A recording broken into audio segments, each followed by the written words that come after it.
चपाती भाजीऐवजी काहीतरी चटपटीत खायचं असेल, घरी जर पीठ मळलेलं असेल तर अगदी कमी वेळामध्ये मस्त अशी ही रेसिपी तयार होईल.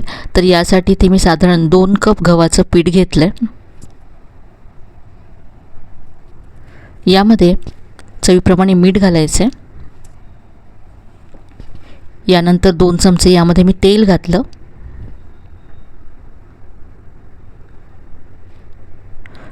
पाणी घालून नेहमीच्या चपातीच्या पिठाप्रमाणे हे पीठ मळून घ्यायचं आहे. घरी जर चपात्यांचं पीठ मळलेलं असेल तर ते सुद्धा तुम्ही या रेसिपीसाठी वापरू शकता. हे पीठ आता मी सेट होण्यासाठी बाजूला ठेवून देते आणि इथे आता एक वाटण तयार करते.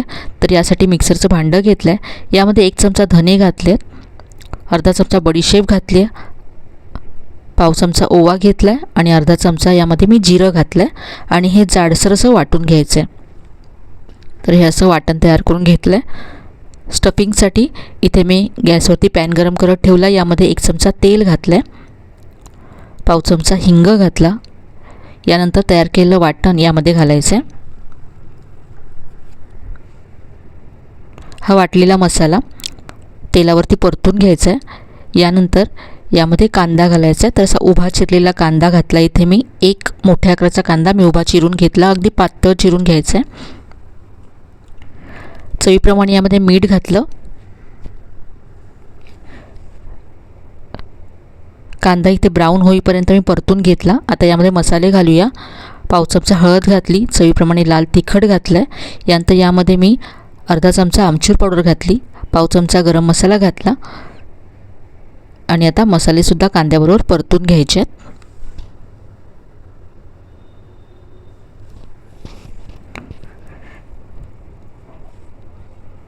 आता यामध्ये बेसन घालायचं आहे. तर इथे मी पाऊण वाटी बेसन घेतलं आहे. आता हे बेसन आपल्याला भाजून घ्यायचं आहे. गॅसची फ्लेम अगदी मंद ठेवायची आहे आणि कांद्याबरोबर हे बेसन भाजून घ्यायचं आहे. छान याचा सुगंध सुटेपर्यंत आणि बेसनाचा रंग बदलेपर्यंत हे असं मी भाजून घेतलं आहे. आता हे सारण जे आहे हे जास्तच कोरडं होतं, त्यामुळे यावरती 2 चमचे पाणी शिंपडायचं आहे, म्हणजे सगळं बेसन मिळून येईल.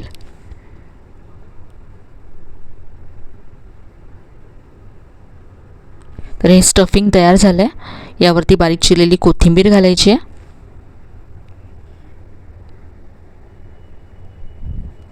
गॅस बंद करायचा आहे आणि स्टफिंग आता थंड करण्यासाठी मी ठेवते. इथे जे आपण पीठ मळून ठेवलं होतं ते पुन्हा एकदा मळून घ्यायचं. यावरती थोडंसं मी तेल घालते आणि पुन्हा अगदी सॉफ्ट असं हे पीठ मळून घेते. पीठ मळून घेतलं. आता आपण पराठा लाटूया.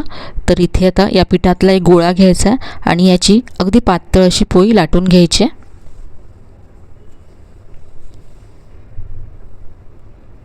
अशा पद्धतीने जर तुम्ही पराठा बनवलात तर अजिबात तो फाटत नाही.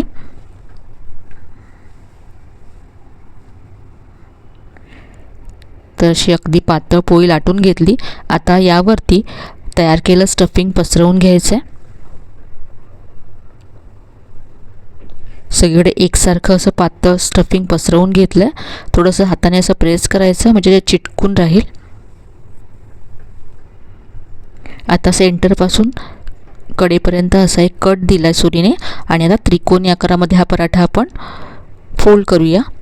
यामुळे हा पराठा त्रिकोणी आकारामध्ये तयार होईल आणि दिसायलासुद्धा छान दिसतो आणि अशा पद्धतीचा पराठा फाटतसुद्धा नाही लाटताना. स्टफिंगसुद्धा याच्यातलं बाहेर येणार नाही. तर अशा कडा चिटकवून घ्यायच्या आहेत.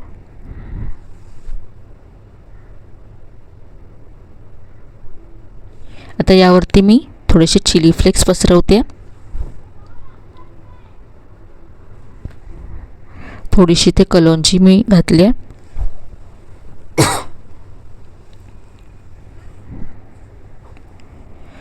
लाटून घ्यायचं आहे म्हणजे चिली फ्लेक्स आणि कलोंजी चिटकेल.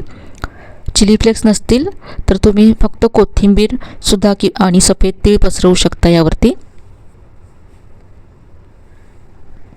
इथे मी थोडीशी हिरवी मिरची यावरती लावते. लहान मुलांसाठी बनवत असाल तर चिली फ्लेक्स आणि हिरवी मिरची स्किप केली तरी चालेल.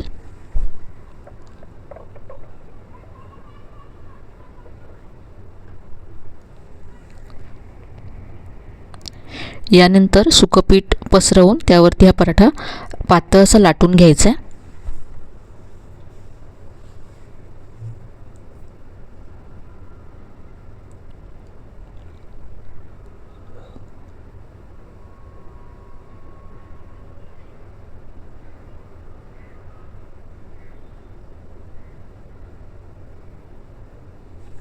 पाहू शकता अगदी पातळ असा मी हा पराठा लाटला आणि अजिबात यातलं स्टफिंग बाहेर आलेलं नाही आहे.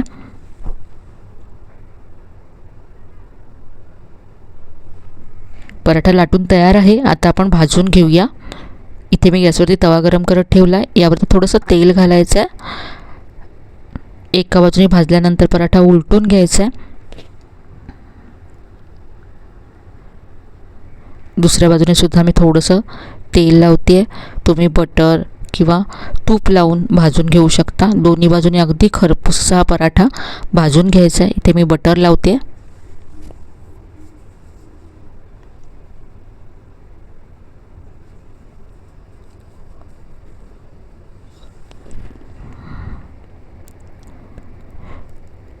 हा बेसन कांद्याचा पराठा चवीला खूप छान लागतो आणि यामध्ये जे आपण साहित्य वापरले ते नेहमी आपल्या घरी उपलब्ध असतं. त्यामुळे कधीही हा पराठा तुम्ही तयार करू शकता. स्टफिंग जर तुम्ही रात्री बनवून ठेवलं तर सकाळी अगदी कमी वेळामध्ये हा पराठा तयार होईल.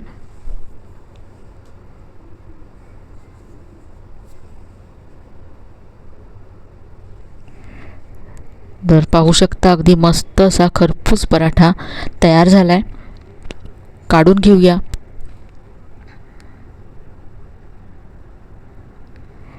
हा पराठा तुम्ही दह्याबरोबर, लोणच्याबरोबर किंवा टोमॅटो केचप बरोबर सुद्धा सर्व करू शकता. तर मस्त असा हा बेसन कांद्याचा पराठा एकदा तरी नक्की करून पहा. तुम्हाला नक्कीच आवडेल. आजची रेसिपी तुम्हाला कशी वाटली कमेंटमध्ये कळवायला विसरू नका. रेसिपी आवडली असेल तर व्हिडिओला लाईक करा, शेअर करा. चॅनलला अजून सबस्क्राईब केलं नसेल तर नक्की सबस्क्राईब करा.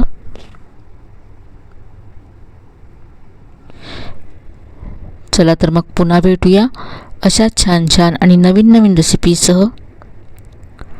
तोपर्यंत धन्यवाद.